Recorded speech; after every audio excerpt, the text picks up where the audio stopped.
ça ne va pas parce que là, bon, on va régler le problème parce que... Mais non, vous savez, il faut que les gens arrêtent toujours sur la défensive. Toujours. Jamais nous n'avons. Sur le terre, sur pas mal de choses. Plein de trucs. Au même moment, on dit le Sénégal...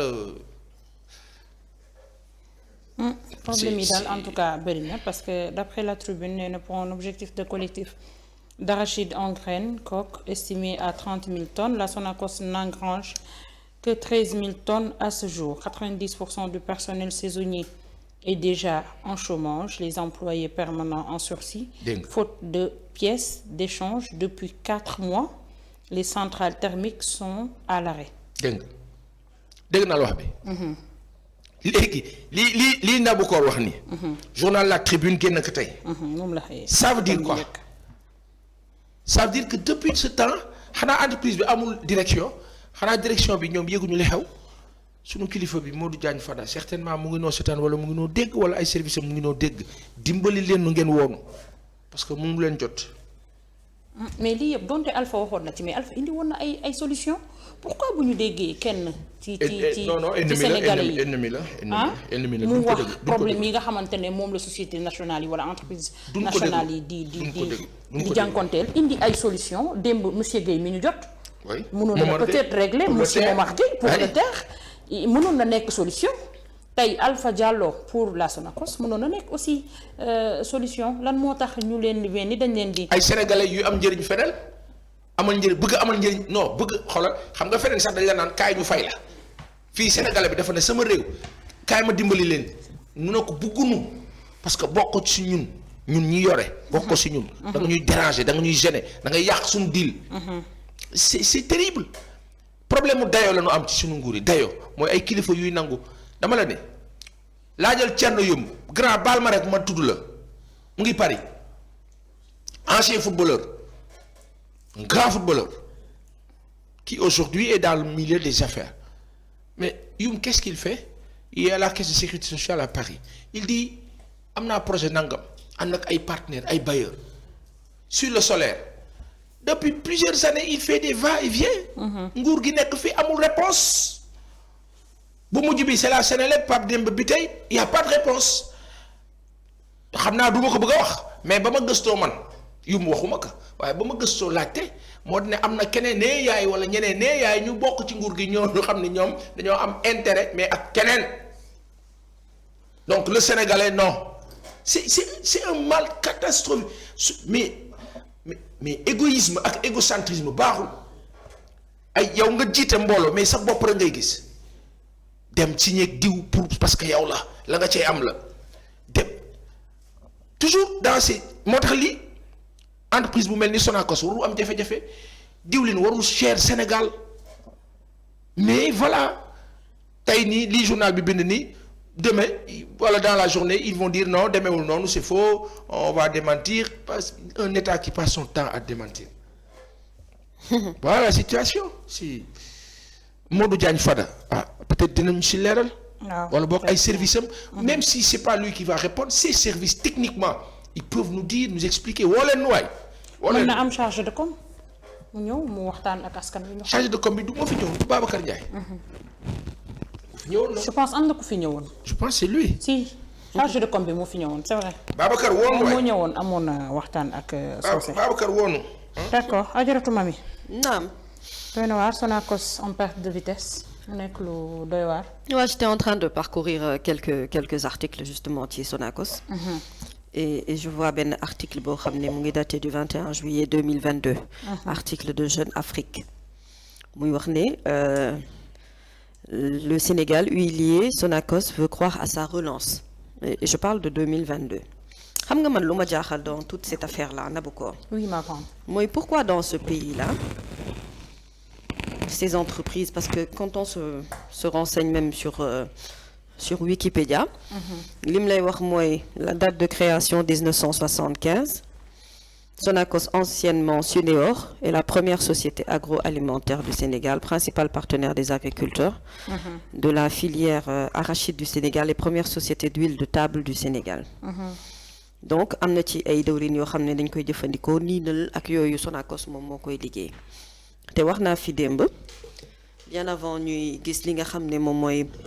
la publication de Tribune ce matin qui nous parle de la Sonacos que maa ngi dégg waa Sonacos su Kaolack ñuy kaas ci seen ay conditions de travail di wax ni bu ñu moyul am na ci ay pères de famille yoo xam ne yu bëri ils vont se retrouver au chômage. li ma jaaxal dans tout ça mooy pourquoi de Diourbel aussi. Voilà, donc merci pour ce rajout d'information li ma jaaxal mooy pourquoi dans ce pays ñi nga xam ne dañ leen jox en charge ci ay sociétés même bu fekkente ne c'est une société nationale sénégalaise donc dépendant de l'État d'une partie posture bi ñuy njëkk a am mooy posture défendre en fait défendre l'État justifier s'expliquer pourquoi bu fekkente ne dañu yor benn société ñu sentir ne société bi fu mu nekk nii mu ngi jëm ci alerte rouge ñoom à la limite du ñu jiite communication bi alerter li nga xamante ne maanaam ci la ñuy jëm en termes de gestion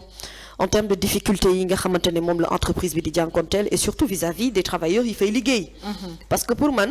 quand il s'agit de prendre une défense il faudrait plus prendre la défense des travailleurs parce que liggéeykat yi ñooy permettre ñu mën a def ay chiffres d'affaires et aujourd'hui ce serait dommage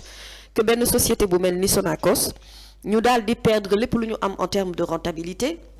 wala à la limite image bi ñu di ko ternir parce que loo xam ne nee nañu c'est la première société agroalimentaire kooku à la limite lépp loo xamante ne maanaam soxla na ko ci wàllum financement ci wàllu jubbanti ci wàllum dialogue également avec les travailleurs pour man ñoom ñoo ko war a jiite. Mais aujourd'hui, je parle d'une manière générale. Regarde la communication des directeurs généraux, c'est-à-dire voilà, des PCA dans des entreprises. Cette défense, c'est plus une défense de taxaw défendre état bi. Waaw, même bu fekkee état moo la fa samp jox le directeur général da nga am responsabilité et des milliers de travailleurs yoo xamante ne wala ay centaines et centaines de travailleurs yoo xamante ne yow ci sa ginnaaw la ñu bootu ñooñu yaa am seen responsabilité directe te pas Assane li ñuy seetlu. mooy de manière générale Nabokor aujourd'hui même dans les petites entreprises c'est-à-dire boîte boo mënti dugg buñ la xosee ba tabb responsable dëgg la da nga nekk du côté du patronat on est d'accord mais ñi maanaam ñoo jëlul responsabilité wu endossé lépp loo xamante ne ay effet négatif la parce que le positif doo xaar ñu gërëm la ci à la limite tu es attendu pour produire dañ lay xaar pour nga liggéey ay résultats yu positif mais résultat bu négatif bi ba ci boot ñi nga xam ne ñoom ñooy liggéey c'est-à-dire la plupart du temps dañuy rejeter un peu la faute ñi nga xamante ne ñoom ñooy liggéeykat yi et ñoom protéger seen ay postes et loolu c'est de manière générale en fait je ne parle pas que de la Sonacos je parle de la gestion interne de certaines entreprises c'est rare nga gis koo xam ne dañ koy dénk benn direction ci benn affaire maanaam mu endosser responsabilité bi lépp jël ñi ci ginnaaw protéger leen c'est rare nga gis boobu xeetu méthode ñu di ko amal ci sunum réew beneen bi ci topp mooy dëgg-dëgg moi ces indices yi nga xamante ne gis naa ko te xam naa ne daañu ci waxtaan ci kanam tuuti mais je me demande en fait c'est basé sur la base de quoi dëkk boo xamante ne amul industrie forte toutes les industries yi nga xamante ne am nañu ko boo ko seetee ba ci biir ay industries yoo xamante ne non seulement dañu fi yàgg am na lu bëri loo xamante ne ci wàllum relance ci nouvelle technologie war nañ ci liggéeyaat lu bëri am na loo xamante ne ci wàllu élargissement xëy na également ci yenn gox-goxaat yi nga xamante ne foofu lañ leen samp war nañ ko mën a développer de telle sorte que ñi gën cee mën a gis seen bopp mais la plupart du temps li ñuy gis mooy toutes ces entreprises là lu ci ëpp ci ñoom ñu ngi ci agonie boo xamante ne tu te demandes est-ce que l'alerte a été lancée à temps et puis finalement bu fekkee lancé nga alerte bi et que amuloo retour positif vis-à-vis de tes interlocuteurs pourquoi on ne dénonce pas pourquoi on ne protège pas tous ces travailleurs là parce que liggéeykat yooyu dëgg-dëgg du ko toog ci bureau bi moom mooy produire li nga xam ne moom la nit ñi di jëf ko ñi nga xam ne ñoo ciy yëngu dëgg-dëgg di ci daan seen doole ñoom ñoo gën a sonn ñëpp à l'heure où l'industrialisation est hyper important pour benn dëkk pour mu mën a développer wu et malheureusement ñun on n'est même pas dans cette direction là aujourd'hui pour nit ñi am ci ay wàllum gis-gis li ma gis yëpp man dëgg-dëgg gisuma fi benn projet d'industrialisation au Sénégal boo xamante ne mën nañu wax ni filière bi xëy na filière bu ñu am doole la nañ ko gën a suuxat gën cee taxawal loo xam ne daf ñuy jëmale kanam je ne vois pas ça compagnie sucrière sénégalaise waxuñu de mais xam naa ne boo demoon gëstu xool ba ca biir itam même chose seen ce qui s'est passé mooy dañu am ci benn position boo xam ne dañuy taxaw pour défendre en fait cette position là moi c'est une position qui me dérange énormément et je ne comprends pas gis-gis bi ci côté boobu ci lan la wutee donc xam nga tax ma dagg la papa na nga def dañu am ab baykat bu mag très bien baykat bu mag bu ñuy wax Alioune Badara Thiam di sunu kilifa boo xam ne ñun rek ñoo ko sañ a déranger nii. papa yaa ngi en direct fii ci 2A TV dugal naa la direct. waaw. ñuy waxtaane mbiru Sonacos.